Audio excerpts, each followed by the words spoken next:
We're going to do another movie review here because we've been getting so much good psychology knowledge out of our reviews. And we just did Frankenstein very recently. So we're kind of, I guess, inspired a bit by Jeremy's love of horror as a Yes. genre. So today we are going to look at 28 Years Later, the film that Yes. is the newly released in theaters 28 Years Later, The Bone Temple, which I have not seen yet. I suppose I became confused and thought we were talking about 28 years later. So I just watched that on Netflix again.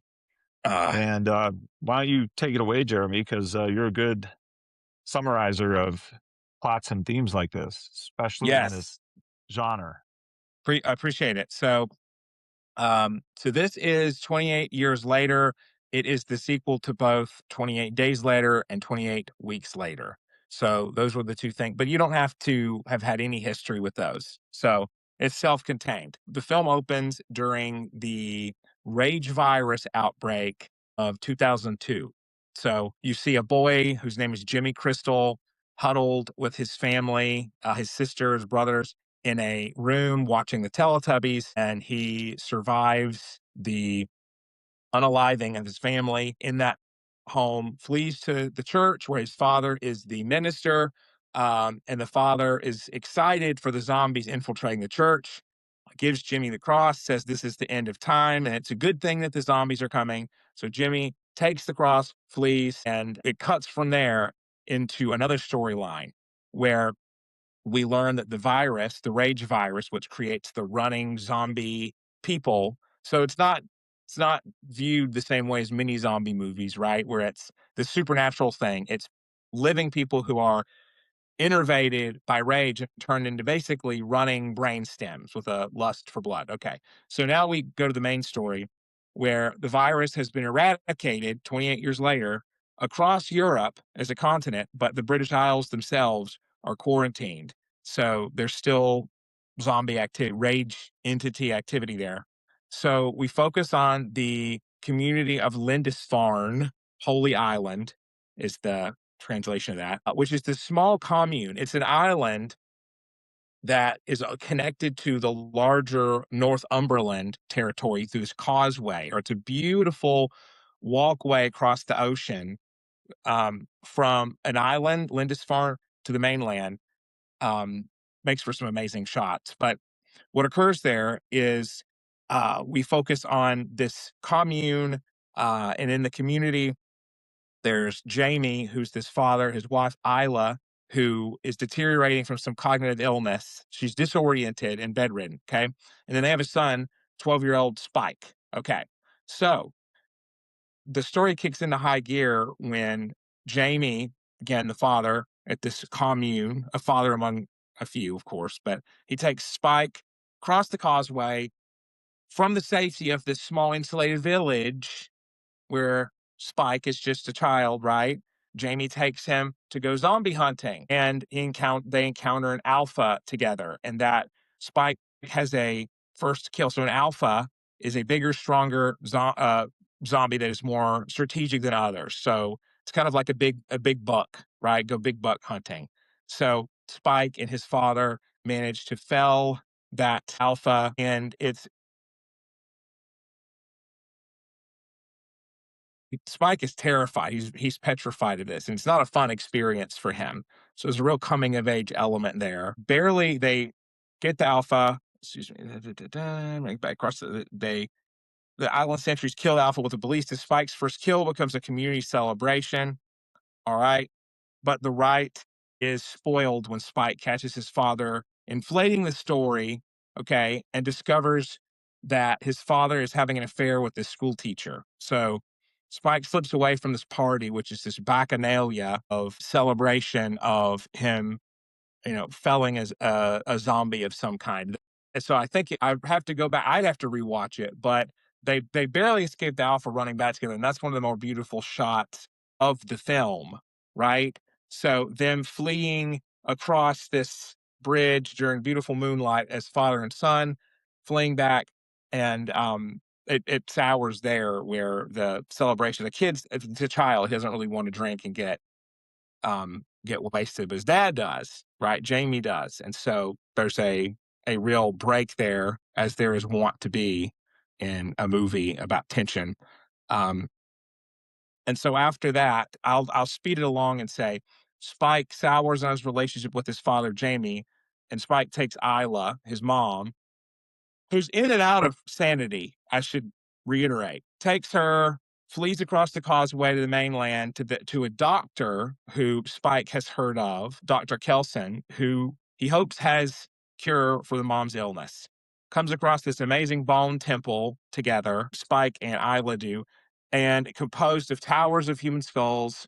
And Dr. Kelson, played by the incomparable Ralph Fiennes, head shaved, covered in iodine, which protects from the blood-borne zombie virus. The doctor examines Isla, discovers she has terminal cancer, um, explains it to, and I know you love this part where it explains that to Spike and explains memento amoris, you must love, memento mori, you must die, both of those. So mother is euthanized added to the thing. And I'm leaving out some stuff. There's also a subplot with NATO troops coming and an escape from an alpha with Spike and his mother Isla, and then the NATO troop being added after he fails to escape to the Bone Temple before Isla is then added. But Spike really has a coming of age here. He loses the basically respect for his father, literally loses his mother, and in the midst of their adventures, Isla and Spike find and help deliver a baby from a pregnant, infected woman that then Spike has to be the sole person to take back to his village after meeting Dr. Kelson, discovering his mother wouldn't live, and then goes back to the village, leaves the baby there, and encounters the boy from the beginning of the movie, now a grown man with long blonde hair, right? So Jimmy from the beginning of the movie has grown up into a rabble rouser with a group of Jimmies. And it ends on this cliffhanger, which, if you want to see exactly how it plays out, see the movie in theaters now, 28 years later, Bone Temple, because it fully goes into that. So that's the plot. Love you Neat. to add anything. Yeah, yeah. Yeah, nothing to add. I mean, that was about the most detailed summary imaginable. Um, Appreciate it. it's Did my homework. there's a lot in it. I mean, Yes. it's almost hard to follow such a complex narrative. And I tried piecing together as I rewatched it Yeah. together what are the thematic elements psychologically, Hmm. and certain things that were incredibly obvious at the beginning, like it's an initiation story. Yeah. So it's a classic, boy initiated into man Yes. story, and what really riveted me at the beginning Yes. was his dad being a literal priest father and a Right. spiritual father, Uh and huh. why he was ecstatic with being killed, I guess because he thought it was the end of the world and the second coming of Christ or something was his ecstasy, Right. but the boy did not buy into this or understand. And he's looking through a grate as the zombies are tearing his dad to shreds, and then his dad converts into a zombie, looking Yes. through this storm grating, and he says, "Father, why have you forsaken me?"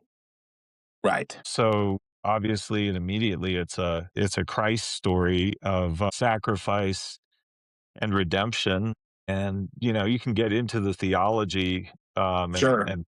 pull a lot of psychology from it. So this was the boy being forced.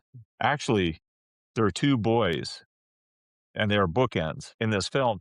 So the boy at the beginning is actually initiated by default by the circumstances, I'm always saying that I believe psychological traumas are all, once processed, they're all opportunities for initiation from girl to adult woman or boy to adult man. There are Yeah. today's opportunities for initiation where we no longer have established rituals, within cultures that have ceremony to them at the end, celebrating, Right. the graduation, let's say, from Right. child to adult. But at the beginning of this film, the boy is by default initiated by the horror. Well, I'll just say that the initiation is really on the nose, and you see that Jimmy and Spike were both failed by their fathers, right? And Spike's father, Jamie, wanted to go make some canoodling and cavorting with the other woman during Spike's zombie first kill party. So I think there's a disillusionment and a forging of new masculinity. Yeah. So Philip, I love it. So you'll see the end of you'll see, well, I won't spoil it. You're going to see a fulfillment of the Jimmy story. You're gonna see quite a bit. It's not this movie, 28 Days Later, Bone Temple does not leave you guess I can't say enough good. That's what I don't wanna spoil anything for you, but it's certainly I think they were made at the same time, so because of that, they play like one long movie. So that's what's interesting. It's like Kill Bill.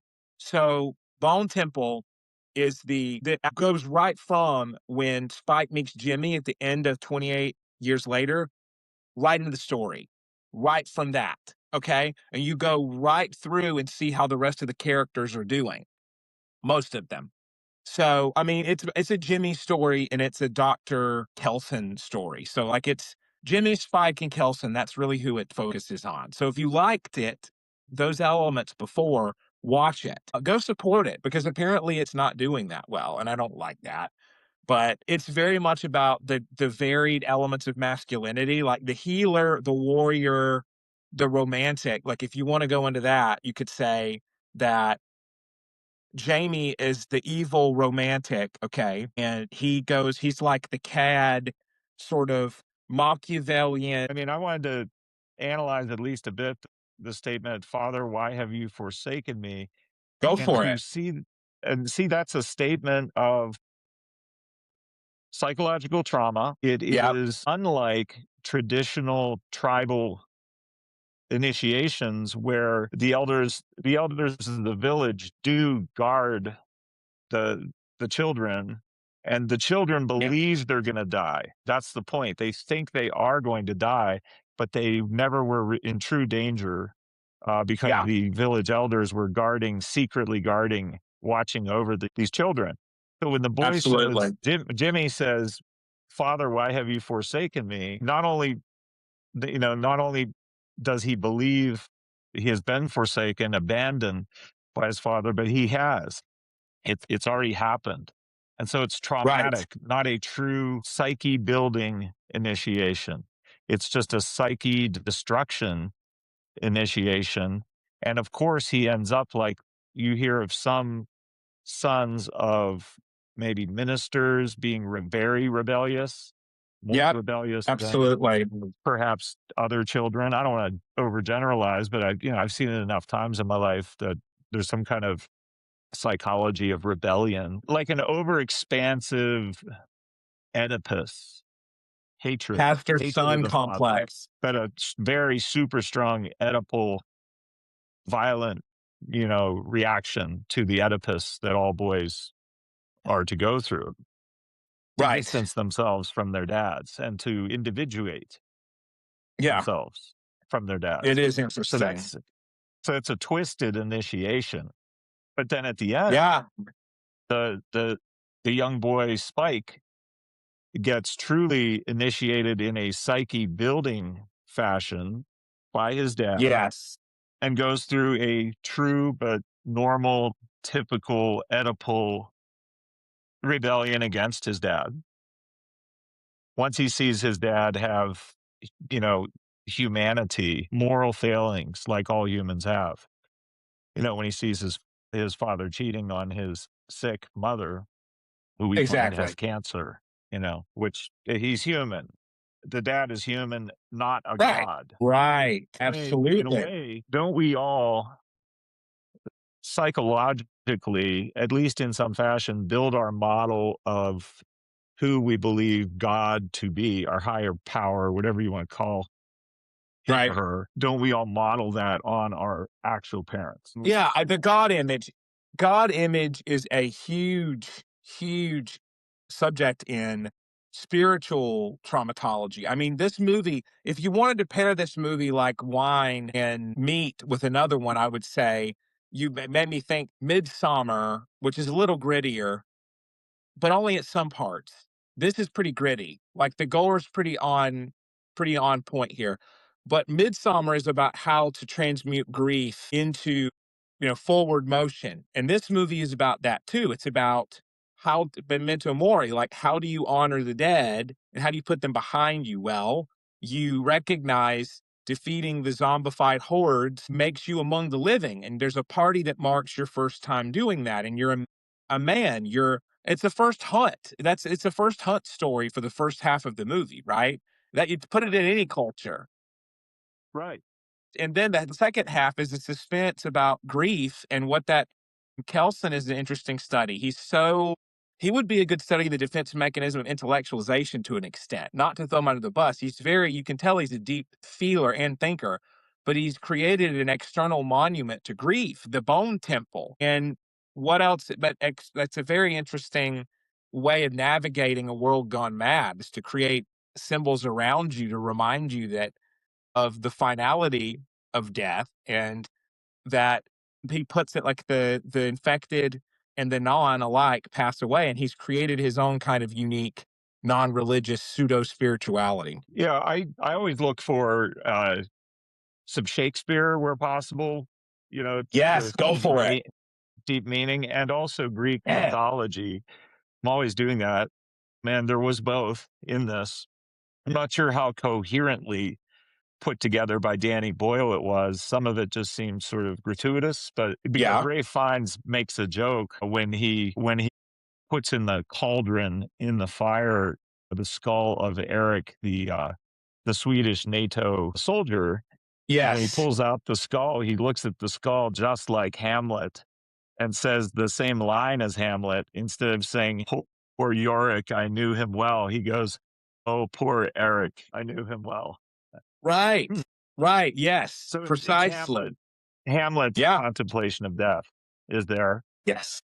But I also thought of Philoctetes, which I often bring up surrounding trauma, that Yes. Philoctetes was a Greek physician who joined the Greeks who went to fight the Trojan War, but he was bitten by a snake while sailing on the ship, and he became wounded, and the wound festered and became so stinky and nasty, it was ruining the morale of the other sailors. So they threw him off on an island and abandoned him. And he's the physician who possessed the bow and arrows of Hercules.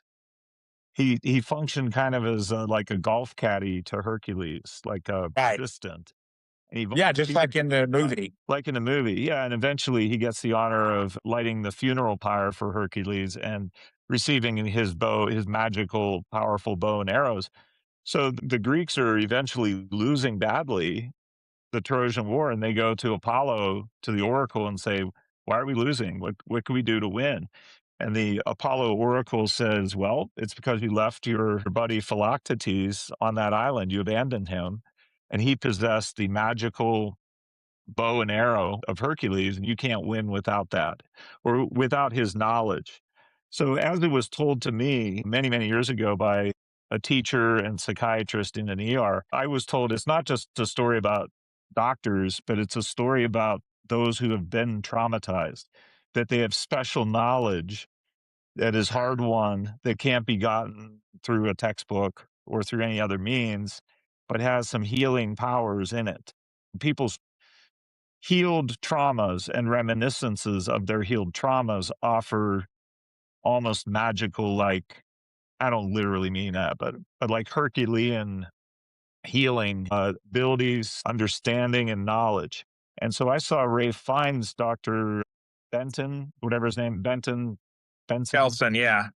It's no, fine. Kelson. I saw Dr. Kelson as kind of a Philoctetes figure Yeah. presiding over both birth and death, which doctors do preside over. Yes, they They don't do. have Yeah. godlike powers. That's Kelson's final lesson to Spike is, hey, I'm here to preside over birth and death. It's my job. It's what I do. It's in my nature, but I am not God.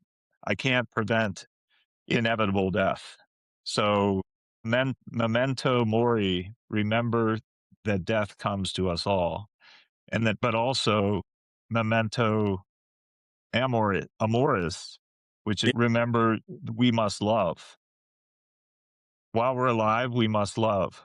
and someday we must die. Yes. Yes, love it. It was very interesting to see there's really in the beginning and the end, there's two different ways of looking at death. That community, the island community, viewed death as something that you look at as this something to triumph over. Okay, you triumph over the external threat of death. You come back to the safety of the island, which could represent the safety of childhood, right? That's kind of what the metaphor is. Like Spike goes from being protected to being, a man with training wheels. And then he has his celebration. And second part of the movie, you see what someone who was at a different stage of life experienced when the rage virus unleashed. You see someone who has decided to take their medical skills into a new realm to study the virus, to be basically Jane Goodall on steroids. Man, we lost him again. I think it's the car thing. Anyway, it's very fascinating to see that the chronic danger of zombie infestation pushed that smaller community on that beautiful island into this very organized, structured life. I think people cling to that during times of great distress. It's very cool stuff. Yeah, thank you for joining. Any questions, put it in the chat. It's a very rich movie. Lindisfarne is such a beautiful name. That's where the movie takes place for the most part. It's funny because in the sequel, we go beyond the island, which is a metaphor really for going beyond childhood, going into the world and leaving childhood behind, right? In scripture, it says to leave childish things behind. So, zombie movie as initiation is a genre that probably has more examples that you could think of.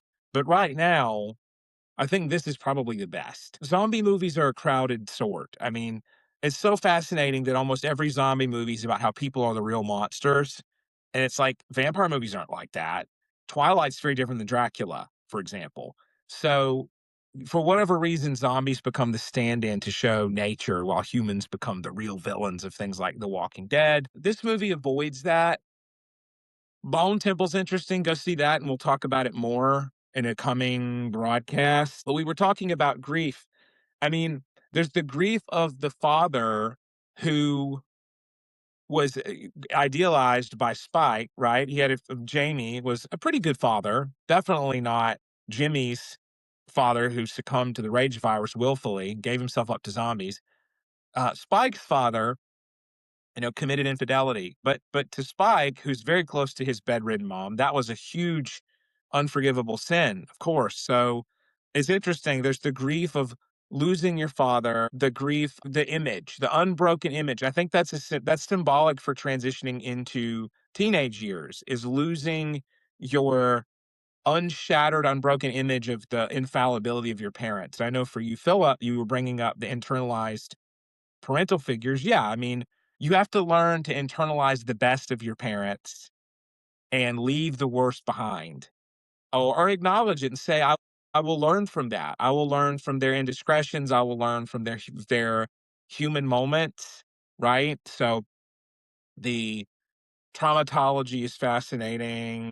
The hunting ritual, idealized father object fractures, and the child has to integrate that protector part. My thoughts on Twilight, I think that it's a good metaphor for the feminine and the masculine. I mean, y- y- any if a woman loves you, she's going to look at you like Bella does Edward. And the kind of masculine knowledge of so Edward is very competent and he's experienced and intelligent. And so and he's also a warrior. So you can have your cake and eat it too with vampire movies, because you can say this guy is very refined like Edward, but he's also an absolute badass. And so it's hard to have that cake and eat it too in real life, except with me, of course. And I'm a comedian. How about that? Um, but I think it's one of those things where you have to basically, and this is not a wedding ring, it's a spinner, it's a fidget. Um, you basically have to say, what is this representing? He's refined, plus he's a badass. Very rare to find that in two men. So you create the eternal vampire who is beautiful on the outside, but an absolute killer inside. Who's Edward? From Twilight. Twilight, yes, yes, yes. Okay, yeah. Yeah, Geraldine was asking about that because I said that it was. Anyway, I went out when you were gone. I was waiting for you to log back on because I didn't want to end the stream, but I was saying zombie movies are interesting because they devolve into people are the real monsters, but vampire movies aren't like that. You could have different vampire movies like From Dusk Till Dawn, which is one thing, Oh or yeah. Dracula, which is Oh yeah. another, and they're completely different themes. The theme isn't people are the real monsters. Right, right. Anyway, so you've been talking about we were talking about grief as the core theme here when I lost you. Yeah. I mean, I'm trying to make it coherent what the lessons are. So what we have so far are, oh, and I know what I had gotten to. We have initiation as not just an anthropologic concept, but as a truly a psychological phase that humans need to pass through from adolescence to adulthood or childhood to adulthood. There need to be markers, Yeah. Ericksonian in a way, it is that. But I also believe that traumas themselves, since they always produce shame, it's Yes. or they are not traumas. They are annoyances, they are petty squabbles, whatever they aren't traumas unless shame has been induced in the person by the trauma. But what is shame? Well, shame is a depletion of some amount of either masculinity or femininity or simply what Freud called libido or life energy. It's a depletion of life energy. So that literally is what a zombie does if a zombie gets its hands on you. It is going to take your life. It is going to suck it out of you, which is what shame is, right? Yeah. So if initiation is necessary and needs to be done correctly, where a father or mother of a son or daughter truly does initiate the child into adulthood, but not through shaming them, not through Yes. narcissistically eating them, Yes. Very which is good what the point. minister did to Jimmy. Yeah. The priest father did that to his son Jimmy, but luckily Jamie does not do that to his son Spike. I agree. Yeah, I mean, we don't learn much about Jimmy's father other than that he becomes delusionally fixated on this idea that the zombies are the fulfillment of end time prophecy. He becomes more enamored with that than with maintaining his family and protecting them. And you have Jamie, who is more realistic and grounded, and he has the kind of very adult need of a companion who's cognitively there. And so he handles it through cheating and then you mentioned it being human. It's like, well, so he's in a terrible spot where the answer basically that he would probably that his society expects him is to be sacrificial and not have that need right now. And his way of getting around that is okay, well, I'm gonna cheat, no harm, no foul, and I'm still providing. And I think like it's a great metaphor for disillusionment with your parent, the Spike's, discovery of the cheating. It's like, "Oh, my dad Yeah. isn't perfect, and he can't handle that in the moment." It's like, "No, I need to go on this journey with Statement. my mom." Yes. We've been talking Yes. to, I've been talking to Dr. Joshua Coleman, and a lot of Right. people really are curious and interested in what is this new ish psychology principle called estrangement. So, I mean, Yeah. there's always going to be Well, some kind of Oedipal struggle and misunderstanding in almost any estrangement. Like when it is happening between parents and adult children, it's Oedipal. Somehow in there, it's Oedipal, and that's where misunderstanding can arise. And I know where I left off before we got cut off. I loved how you said the Scottish island equals the safety of childhood, yeah. and how the causeway is is the transitional space that we all go through from childhood to adulthood, where we may cross it but then return to the Yes. safety of parents and Yeah. cross it again and learn a little more as a teenager and then come back to the safety of home, Yeah. the safety of the parents' home. And I also was was just riffing that you can only cross this causeway twice a day when it becomes low tide, Yeah, right? Well, that's like drifting into sleep and emerging from sleep. That happens twice a day. very good. Process Yes. of transitioning into sleep and out of it, Yes. See, this is right? good. This is making me think my way of finishing that sentence would be like, you can only yeah, you go into it for dreams. Is that what you're getting at? Maybe the Yeah. creativity of the unconscious, the Well, childlike also state? that well, I had just said, I don't know if it transmitted or not, we got cut off, but I said, one of Freud's famous quotes is that he has 2 proofs that the unconscious exists. One is we dream, and that's utterly illogical. The other is we wage war as humans, and that's Ah, also no, illogical. I didn't hear that. That's amazing. I Those are love his 2 proofs of the yes. unconscious. We dream and we wage war, both of which happen in this film. It's all Yeah. war. It's the horrors of war and the safety of retreating to hope and wishing and to, as Ray Fine said at the end, loving. That remember that we will die, but remember that we must love I did love to that. survive. Sorry, repeat yourself. Say it again. Memento mori, remember that we must die, we all will die, but also memento amoris, which means remember we must love while alive. And isn't it interesting that the 2 of those are so entwined where, existentialists would say that, the time we have gives love more meaning. It doesn't take away, it gives it love more urgency. So I think, Fiennes, I mean, again, just brilliant. Love his work. Yeah. And you get more of him with the Bone Temple out now wherever movies are played. I don't get a kickback for it. I wish I I did. can't It's wait to yeah, beautiful. can't wait to see that. There's more of him in this one than the one we're talking about. The new one really gets Yeah, into his stuff, and there's gonna be so much more. This is good we're doing this now because I needed a refresher because I'm putting together stuff that I hadn't. So you've got it's very interesting. You've got different ways men deal with trauma, and you have Jimmy deals with his father's abandonment in one way that you're gonna see in this next movie, right? We right, see right, Spike dealing with it in this movie of, "I'm gonna go take my mother." Well, that's very Oedipal. "I'm gonna rescue my mother from you, my father, because you don't know how to treat my mom. right. And I'm gonna take her to a man who's gonna heal her." Well, that's kind of representative of God. It's representative of wanting to make things right. And so, It's Oedipal. so It's now that fascinating. I have a sort of hatred for my dad, or at least a disdain that's Yes. temporary to distance me from him so that I can Yes. go have my own identity. Yes. Mom is part of that. So I guess you could say in a way he's an Oedipal victor because Yes. he succeeds in keeping his mom to himself and Yeah. separate from his dad. Well, and it's this And version of his mom. Go ahead, sorry. yeah.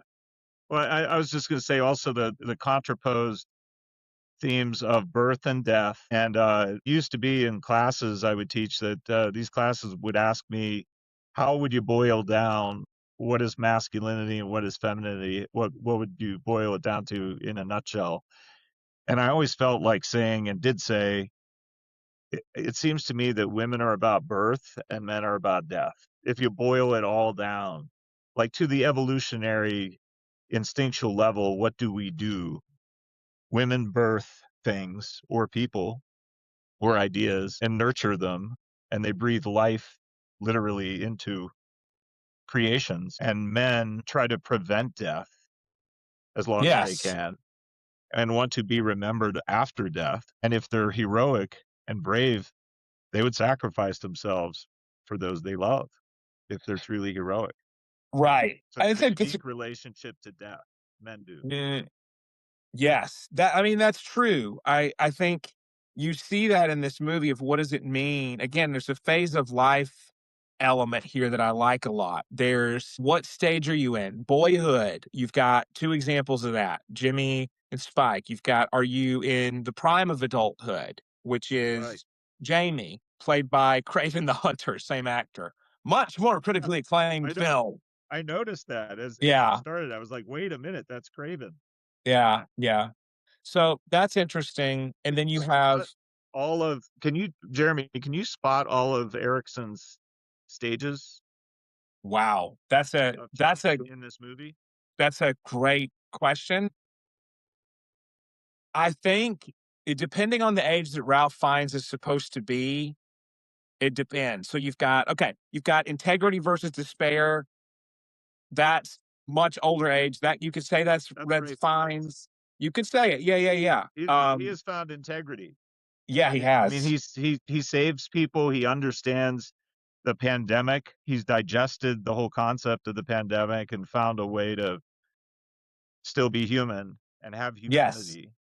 Yes. Okay, so you've got that. You've got generativity versus stagnation. I think that's the phase with Jamie and Isla. And I think Jamie is trying to build that through his son. He's trying to show Yes. the how to become a warrior for this small village. And he's also trying to keep his love life, his own viability and virility alive. And that's where he has an affair and he's trying to kind of maintain some interpersonal connection with a peer that's not his wife, who's having really like in the movie. I'm not. I need to do it justice. The mom is not coherent that often or awake that often, so Right. it's essentially it's like she's not there. And throughout the movie, I thought it was going to be that she was slowly turning into a zombie. Well, it wasn't that. I think that Yeah. was a sorry spoiler. Uh, just go watch the movie. It doesn't matter if that's spoiled because there's so much else to it. Throughout the movie, it's very interesting. So he kind of fails in one level, succeeds in another. Like intimacy versus Yeah. isolation. That's kind of the teen phase. I think we're not really seeing any romance in this, which is fine. I think everything doesn't need a romantic subplot besides the affair in this one. But I mean, you Yeah. could say it's Yeah. Spike's going to have to determine what what his life looks like.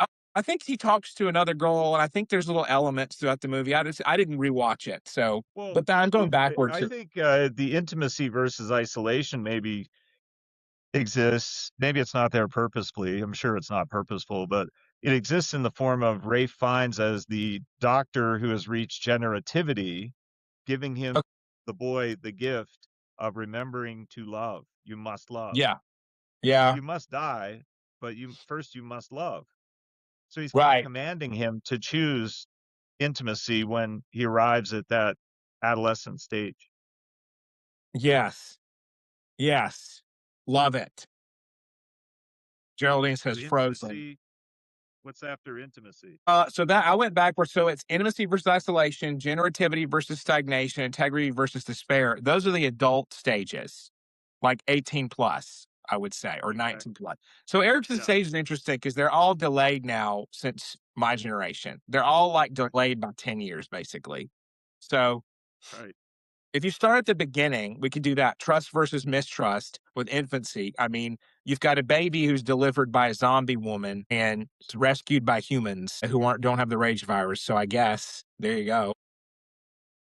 Well, what does that mean? I mean, the two mothers, one is the uninfected Yep. Ela, who is Yeah. going to die of cancer, but not of the infection, is But holding yes. hands with the zombie female who's giving Yeah. birth, Yeah. and she doesn't attack her. Doesn't that mean that the act of creation or of giving birth is an immunity to death itself? It's an Yes. immunity. Yeah. Very well put, especially for evolutionary psychology terms. Um, yes. So you've got that. All right. So we've got that autonomy versus shame or doubt. That's a big one. Typically in preschool era, I would say I mean, that's gonna be the showing that community of learning what your duties are. Because I remember in it, there's signs that show and I'm sure, like, learning that you can survive on this commune and that you have a community there to protect you. Oh, and shame, obviously, like, what it means to survive in this Autonomy versus post-infection. shame.